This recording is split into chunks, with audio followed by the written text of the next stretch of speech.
ಸೂತ್ರ 25 ಬಲೇಶು ಹಸ್ತಿ ಬಲಾದೀನಿ. ಪದಗಳ ಭಾಗ ಬಲೇಶು ಹಸ್ತಿ ಬಲಾದೀನಿ. ಪದಗಳ ಅರ್ಥ: ಬಲೇಶು ಅಂದರೆ ಶಕ್ತಿಗಳಲ್ಲಿ, ಹಸ್ತಿ ಅಂದರೆ ಆನೆ, ಬಲಾದೀನಿ ಅಂದರೆ ಸಾಮರ್ಥ್ಯಗಳು. ಭಾವಾರ್ಥ: ಯೋಗಿಯು ಹಿಂದಿನ ಸೂತ್ರದಲ್ಲಿ ಹೇಳಿದಂತಹ ಮೈತ್ರಿ, ಕರುಣಾಮುದಿತ ಇವುಗಳ ಮೇಲೆ ಸಂಯಮ ವಿದ್ಯೆಯನ್ನು ಅವಧಾನ ಮಾಡಿಕೊಂಡರೆ, ಅದೇ ರೀತಿ ಸುಖಿಗಳು, ದುಃಖಿಗಳು, ಪುಣ್ಯಾತ್ಮರು, ಪಾಪಿಶ್ರೇಷ್ಠರು ಇವುಗಳಲ್ಲಿ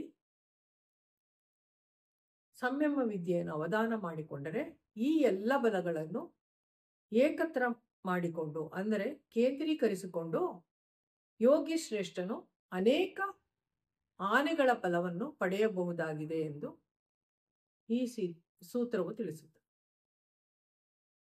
ಸೂತ್ರ 26 ಪ್ರವೃತ್ಯಾಲೋಕಾನ್ಯಾಸಾತ್ ಸೂಕ್ಷ್ಮ ವ್ಯವಹಿತ ವಿಪ್ರಕೃಷ್ಟ ಜ್ಞಾನಂ. ಪದಗಳ ಭಾಗ ಪ್ರವೃತ್ತ, ಆಲೋಕ, ನ್ಯಾಸಾತ್, ಸೂಕ್ಷ್ಮ ವ್ಯವಹಿತ ವಿಪ್ರಕೃಷ್ಟ ಜ್ಞಾನಂ. ಪ್ರವೃತ್ಯ ಅಂದರೆ ದೃಷ್ಟಿ ಎಲ್ಲಿರುವ ಎಲ್ಲ ಕ್ರಿಯಾಶೀಲತೆ ಚಟುವಟಿಕೆಗಳು. ಆಲೋಕ ಅಂದರೆ ಪ್ರಜ್ಞಾದೀಪ್ತಿಯಲ್ಲಿ ಇರುವಂತಹ ಧೀಶಕ್ತಿಯ ಪರಿಧಿ. ನ್ಯಾಸಾತ್ ಅಂದರೆ ಅನುಭವಿಸಿಕೊಂಡಾಗ. ಸೂಕ್ಷ್ಮ ಅಂದರೆ ನವಿರಾದ. ವ್ಯವಹಿತ ಅಂದರೆ ರಹಸ್ಯವಾದ.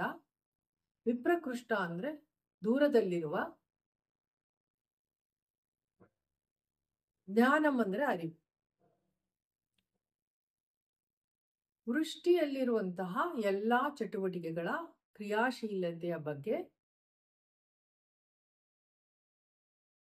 ಅವುಗಳನ್ನು ನ್ಯಾಸ ಮಾಡಿಕೊಂಡರೆ ಅಂದರೆ ಅವಧಾನಿಸಿದರೆ ಈ ಸೃಷ್ಟಿಯಲ್ಲಿರುವಂತಹ ಎಲ್ಲ ಸೂಕ್ಷ್ಮ, ರಹಸ್ಯ ಹಾಗೂ ವಿಪ್ರಕೃಷ್ಟ ಅಂದರೆ ದೂರದಲ್ಲಿರುವ ವಸ್ತುಗಳ ಜ್ಞಾನವು ಆ ಯೋಗಿಗೆ ಉಂಟಾಗುತ್ತದೆ.